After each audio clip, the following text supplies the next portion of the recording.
thank you, Robert, and apologize to everyone because it's supposed to be in German-speaking countries. Oh, Michele is there. She's a beautiful woman. I'm not a woman, not beautiful, so apologize for that. Nobody's perfect. Also, my name is not typically Italian. I'm Italian. Again, nobody's perfect. So welcome to our session. It's not my session, it's our session. And thank you, Robert, because what we are going to talk about today is exactly that. So we recognize also in our framework that we are actually focusing a lot on flow, but we are not really giving too much guidance on that. And this is going to change. And you will see today a little bit more about what we call now. And I know for the ones that are looking into details, so the original title was the 8 Flow Fundamentals, but we found fundamentals a little bit not too good, so we put the word accelerators. We want to move forward. And so this is what we are going to do today together. And just a few words about me. You are probably not here to hear what I am or who I am, but to hear what I have to say, so I keep it short. Italian, working for Scaled Agile as Safe Strategic Advisor, based in Germany. Happy to be here today with you. And so what are we going to do together? So we will look into the roots a little bit. We will tackle on what I said, the 8 flow accelerators, but then we will also look into some examples, so how flow metrics can help us identify problems and how these accelerators, which are actually kind of mixed between techniques and practices, can help us in improve the flow of value. And we will have a few examples for these metrics, and I would then like to close the session with some Q&A, and even further, if you want to interact, happy to do it throughout the day. So, but let's start, and as Robert says, so actually SAFe is based on lean and agile mindset, if you want, because it's based on we want to enable people to work in a different way. So we want to combine the agile way of working, so this iterative development, which is represented here by Agile Values and the Agile Manifesto, with definitely all the lean thinking part, okay? Lean thinking is coming from lean manufacturing, you know it, and has been successfully applied to product development.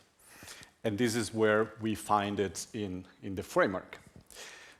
But before we go there, I would like to emphasize why we are focusing so much on lean thinking. And one of the reasons, at least for me, is important to say is looking at the customer.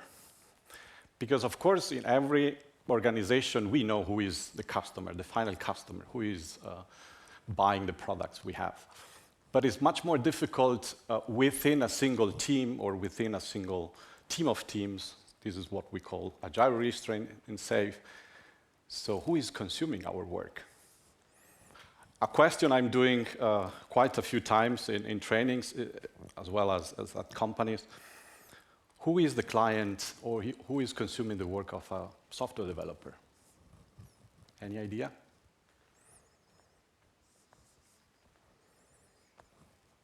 Who is the client of a software developer? Yeah.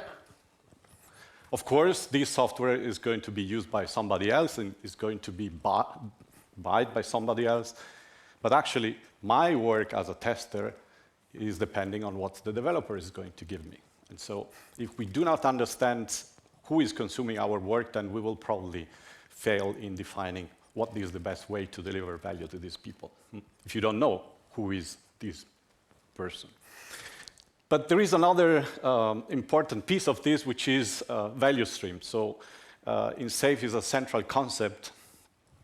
And of course, in today's session, we will focus on make value flow without interruptions, which is, in fact, one of the main stream in SAFe, if you want. And here we go. So before we go into these flow accelerators, this is just a reminder for the ones that know the framework. How many of you are working with SAFe or are interested or don't care about also? There are people for everything, and I will tell you a story, but this is later on. So and actually in all over the places in the framework, as Robert stated before, you can see either in the let's say the fundamentals here in terms of lean agile mindset, but also in practice, because actually what we are serving, and this is the reason why it's at the top, is what we call the operational value stream. Means how organization delivers value to the people that are then paying to the customers, okay? But also development value stream. So development value stream is building the solutions that an operational value stream is consuming, okay? All what means systems, processes, etc. But this is not a lesson about SAFe today, it is more about flow. And of course, here's the problem. So even if we now, hopefully in Agile, know how much or how important it is to work cross-functionals, to having everybody on board, is this easy to have this flow of value? Unfortunately not.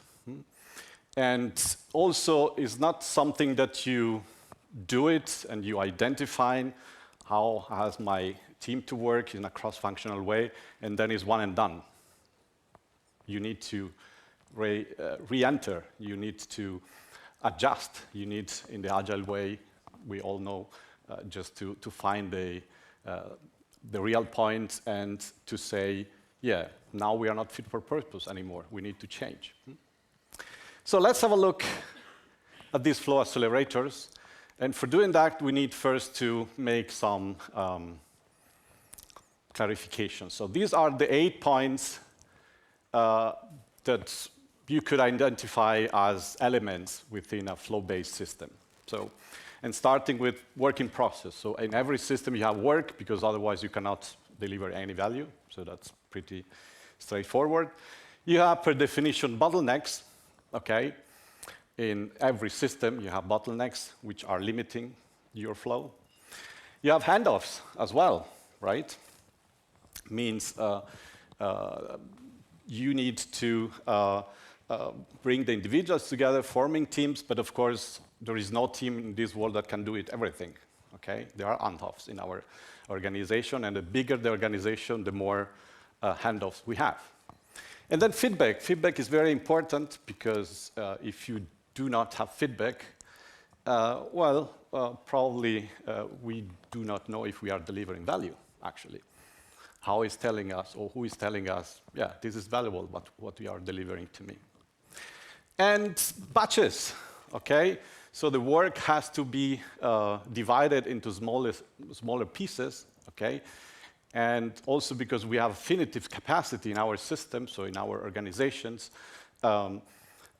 we need to work on that. And we need to make sure that batch sizes are as small as possible. And of course, we have queues in a system because people are waiting for what we are producing, okay? And we have a list of things that needs to be done, and we have to prioritize. We need, within our value stream, to prioritize the work. We need to be sure we are working on the right things. And workers, why we matter about people? Because people do the work, okay? And they are part of the value stream itself. And last but not least, policies. So we need to make sure that we are all aligned and we follow some rules. So when are we moving stuff from one state to the next? And if we have this now clear, so here we are. These are the 8 flow accelerators. Some of them are not new to you. Some of the other maybe are. Let's try to explore them. So being the very first visualize and limit work in progress. So, and I think this is probably one of the most important ones, because it's only when you make problems visible that people have this wake-up call and they say, oh, really? I didn't know that. I didn't realize that, okay? And of course, you have to make it visible, especially in big organizations in which you have much more ideas than capacity. So just plotting all the works you have in flight made people aware about, oh, we probably have too much in there. And why we care about that? Because this is influencing the flow. This is influencing the way we are transporting the value to the people, and we need in some way to limiting this work in progress we have in the system. The second is about addressing the bottlenecks. So, and why it is important? Well, it is important because bottlenecks means we have the system blocked. And we have two kinds of bottlenecks, if you want. So the first one is normally caused by capacity or lack of skills or deficiency of skills. And this is a given state in your process in which you have your work piling up, okay? Or it's just a step in the workflow itself. And this is another way that you identify bottlenecks. What can you do about that? Well, you can start identifying these bottlenecks, because it's not always easy. And there are many practices. You can use the retrospective, you can use inspect and adapt, you can use problem solving, and all the other lean techniques you might have. But you can also try to increase capacity, okay? So capacity mean swarming, mean pairing, applying some of the XP, extreme programming practices, right? And important is also to know that you have to focus and always prioritize as well. What is the most relevant bottleneck we have? How we need to tackle that, okay? The next one is about trying to minimize the handoffs and dependencies. So one of the most criticism that we received to save is that we only have a system to manage dependencies. But actually, it's not right, because the intention here is make the dependencies visible first, and then try to minimize them. I was working, before joining Scaled Agile, at a very big pharmaceutical company. We started with very complex team of teams, and then we realized, actually, we don't need these dependencies. So it was important to make them visible. It was important to address them, but we realized, actually, we don't need them. And this is one of the aim behind minimize handoffs and dependencies. And the reason why I'm insisting on this is because, again, if you have too many dependencies and if you have too many handoffs, means if you depend to others for receiving an input, or if you are depending to particular skills, or just if you have to hand over your work to another team or another person, you are then slowing down the flow of value. The next one is also quite important, because it's all about feedback. And you have to make sure with the first 3 flow accelerators that you can improve the flow of value. That was all about the first 3. Here is getting a little bit different, because here is we need to know if we are building the right things and if we are building it right. And for doing that, we need feedback. We need feedback on, are the priorities the right ones? Will the architecture support what we are intention to do? Or even, will the customer be able to use what we are producing? Or is there value for the customer in there? And this is only possible when we get appropriate feedback, okay? The next point is we were talking about small batches, or try to reduce batch sizes. And here is the why. So If you work in large batches, means that you will get feedback delayed, okay, after a while. What does it mean? It means that actually you probably need to rework something you have been already worked. We in Italy say also, bad work come back, always. What does it mean? It means also that when your system is starting, stopping, starting again, what would you, or how would you describe this system?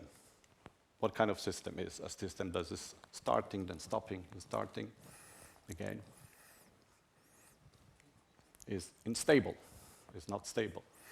And if we have an unstable system, then this system intended as also organization, what the consequence of having an unstable system? Is not predictable. And what we are shooting in, especially in big organization, we need to be predictable because of the market, because of our investors, because of the financial markets. So there are many reasons for that, but important is to understand the batches are also different. Integration batch, so how much functionality can be developed without integrating? Or testing batch, how much functionality can be implemented without testing? Or even customer feedback batch, so how much functionality can we develop without having any feedback from whoever is consuming the work? And this is important and is directly related with the next one, which is reducing the queue lengths.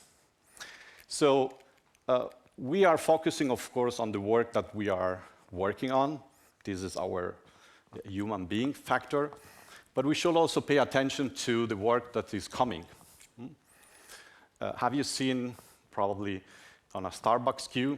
So the people serving the people at Starbucks are pretty concentrated on the customer I have in front of me. They don't really care about how many people they have in the queue.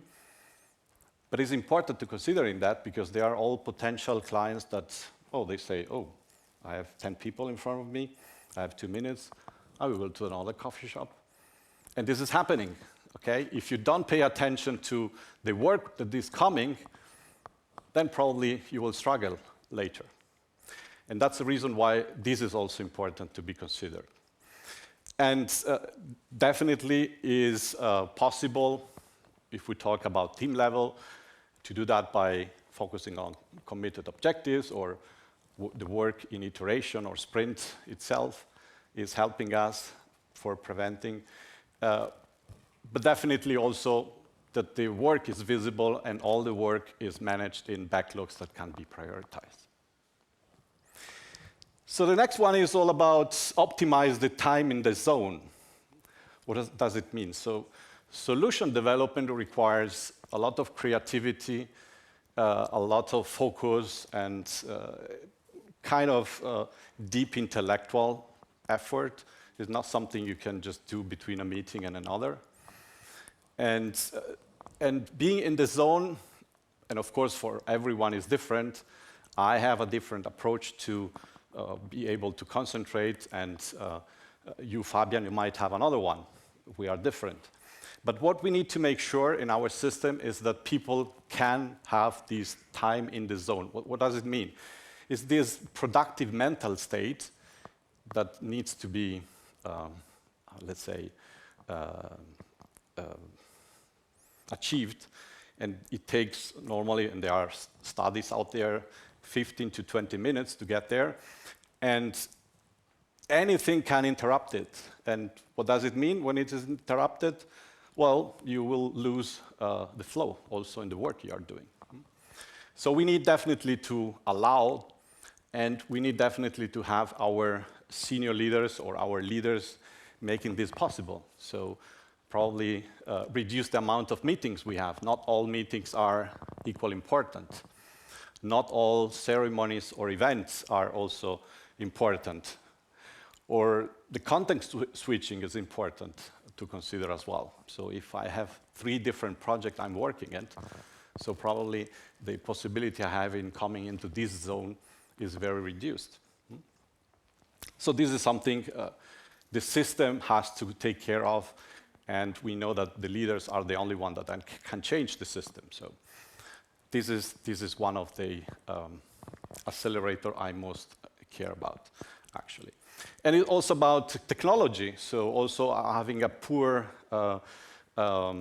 continuous delivery pipeline or not having it at all is influencing this as well, because I will working a lot in stuff that are not really providing me the value I want to provide to my customers, right? And of course, had also to do with what are the tools that we are using in our daily basis. I remember I had a company as a client, and they had very old laptops, and we calculated on average on the team, more than 2 hours every week was just spent in waiting until the laptop was starting. So if you multiply this time, it's a lot of time at the end, right? It's probably much more than the cost of buy proper laptops. But it's influencing the time in the zone. And last but not least, and this is probably the most important one, is when we are transforming, when we are aiming to work in a different way, and of course we need to accept compromise. Of course we need to say we cannot change it all at the same time. We need to prioritize as well. But we should watch for this. We should watch and to say we will have probably 2 worlds working together and running at the same time, but we need to make sure that this hybrid phase is not too long. Why? Because many practices that are coming into your new way of working are colliding with old practices, right? Remember typical, I need a status report every week. So if we have a team or we have an Agile Release Train, we actually do not do that. We have a different way how to measure the value we deliver, right? And if you have these 2 worlds competing to each other, then you will first create confusion. Second, you will create additional work, which will influencing all the other accelerators we have been looking at. And of course, you will probably demotivate people. So also here, again, leaders must constantly look out for these kind of impediments and trying to minimize. I wouldn't say try to eliminate, because bigger organization cannot just click the button and change everything. But it's important to figure out what is the strategy behind that, how we are going to avoid that old and new practices are colliding to each other, okay? So this was more the, let's say, the 8 accelerator as it was, but in my opinion, at least, the theory is interesting, applies, is helping us in a daily environment, but it's like safe. No? I always say we should concentrate more on the disease, on the challenges we have in the company, and not on the medicine that we are using, because safe is not for everything or for every organization. So the first question you need to ask is, what's the problem we have? And I make always the parallel to, also if you have a disease, if you are, I don't know, you have cancer or whatever, you won't start arguing against the medicine. Your focus is about, I want to beat the disease, right?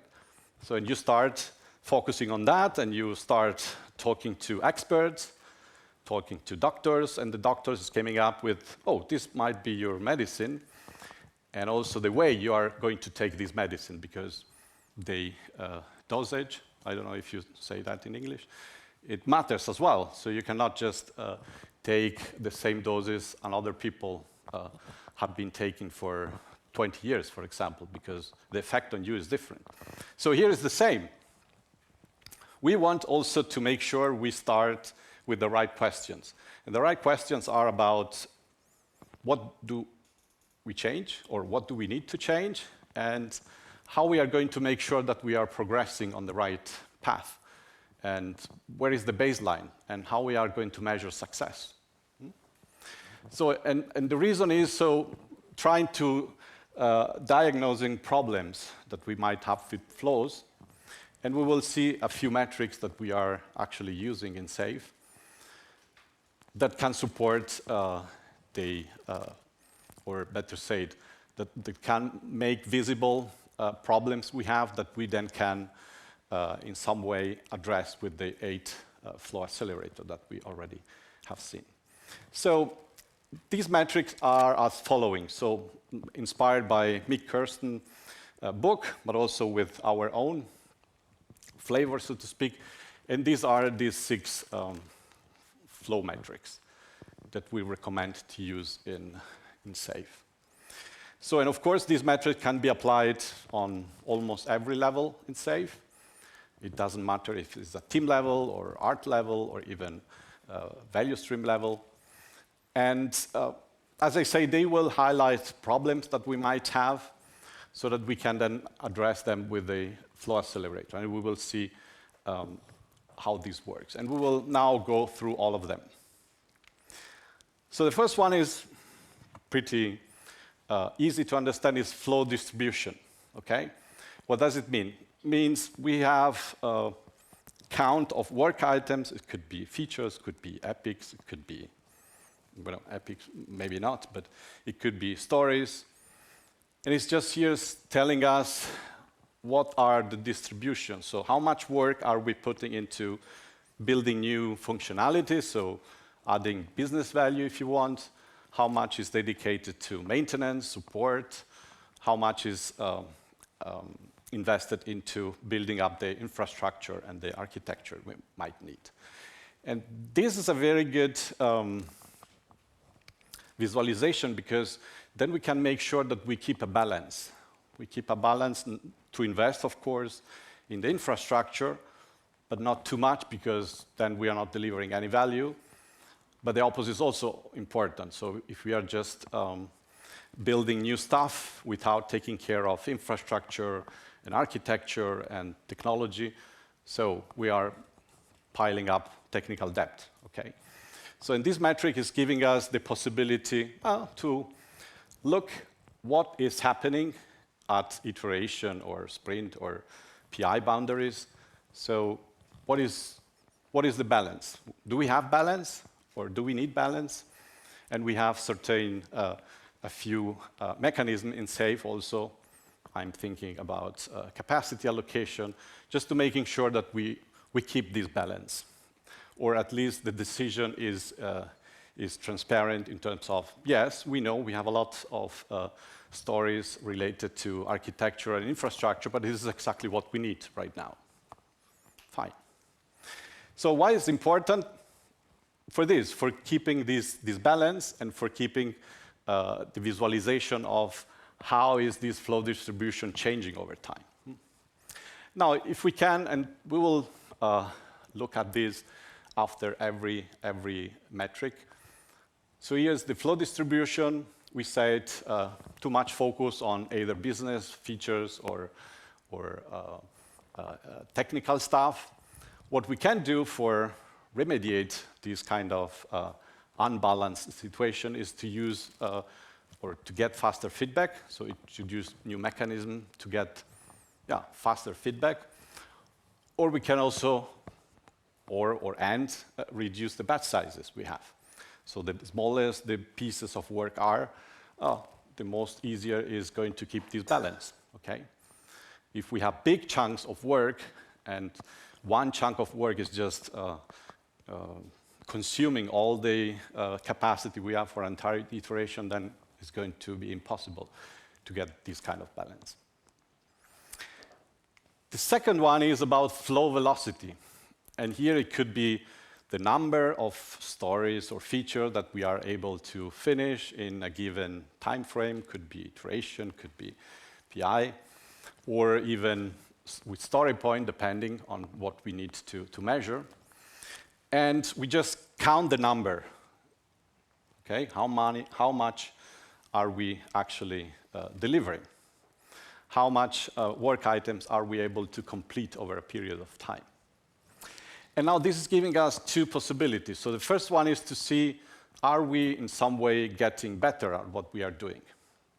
So given the team is stable, there is no disruption, there is no holiday, so we can pretty fairly measure how is the team or the art performing in terms of, are we getting faster in delivering value? Are we getting faster in moving the work throughout the system? But it's also saying us, and of course, teams cannot improve performance infinite, so after a while, we are just shooting for stability. We want to know, is the predictability there? Do we have stability in the system? Do we have peaks that we, well, maybe need some watch out, or maybe we need to investigate why they are here. But definitely, we look for having stable system, or teams, or art, whatever. So, and what does it mean? It means that flow velocity is directly related with productivity, of course, but it's also related to make sure that we have these early alert or these early mechanisms that will keep us alerted and say, oh, be careful because this is not stable anymore. The third one is about flow time. So here you can see this is how much days, in this case, that we have to wait until a given work item, could be again a story, could be a feature, is going to be delivered. And here this histogram is pretty useful because it's telling us where we are in normal situation, but also how are we here performing features delivered in 95, 100 days, which is then in save much more than a so-called PI. Yeah, it might be dangerous, but also to find out, so where is the sweet spot we have, okay? And the average flow time is also there. So why is this important? Because we need to deliver value, and we want to make sure if we will be able to get feedback, not only here, but also from these features. And the point is, definitely with this metric, we want to our customer not wait for the value we are delivering to them, and we want to focus on cost of delay. So what could be the accelerator that can help us in doing that? So minimize handoffs, definitely. Working as more or less batches as well, so it will help us to reduce these 95 days to possibly the average we have. Of course, try to reduce the queue length, and in this case, also remediate the policy we might have in the organization. So the next one is CFD, or flow load. Here we are taking out the done part. And here it's interesting to see how or where the work items are in terms of state in the system. So how is the workload distributed over all the steps we have in the process? And this is important because if we want to increase the flow, what we need to do is what? For preserving that work is piling up. What should we need? Yeah, limiting our work in progress. That's one of the messages that are coming out of now. This CFD is pretty good, but it could be that we say, okay, in analyzing or in preparing, oh, we have a lot of work coming up, piling up. And for all the reasons we have seen, this is not good because it's impeding us delivering the value we want to deliver to our customer. So in this case is excess of work, and of course making this visible and limiting the WIP as well as reducing queue lengths will definitely help us.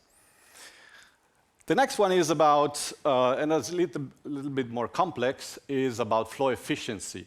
And why is it a little bit more complex? Why? Because we need a workshop, or we need much more efforts to identify this. Is something that normally doesn't come up or come out a tool. And this is just making sure that we have first all the steps clear. Is about visualization also. This is just a depiction of possible process we might have for delivering value. And then what we do, we just look at different steps. We say how much time are we working on this particular piece of work, and how much time do we wait between one state and the other. And then we came up with these two numbers, and flow efficiency is then just dividing the 12 days in this case by the 226 days, which is the waiting time. And here you have then your percentage, which is telling you, oh, is your system optimized or not? And the higher the percentage is, the more optimized is or should be your system. Why is this important? Yes, because this is very helpful in identifying bottlenecks and delays, and we need to address them. We have learned that. But it's going to do this in a very visual way, okay? It's telling us not just the overall efficiency, but it's also telling us the in-between efficiency. What is happening? Do we have a bottlenecks here or here, right? And this is very powerful, not just the number at the end, but also all the process to get there. So, and last but not least, we have flow predictability. So this is what we call the program predictability measure in SAFe, and it's actually putting in relationship is the ratio between this is the business value we have been committing for during PI planning, and this is what we have been delivered at the end of the PI. And this is helping us to focus on being predictable. We want to be predictable. We need to be predictable. And here, last but not least, so predictability, this is the problem. How we can get away with, so getting faster feedback, so reducing the time boxes we have, reducing the amount of time that we are dedicating to that, and of course working in smaller batches. That will definitely help us in having a better predictability. The smaller the work, the better it is to estimate. Thank you. Thank you.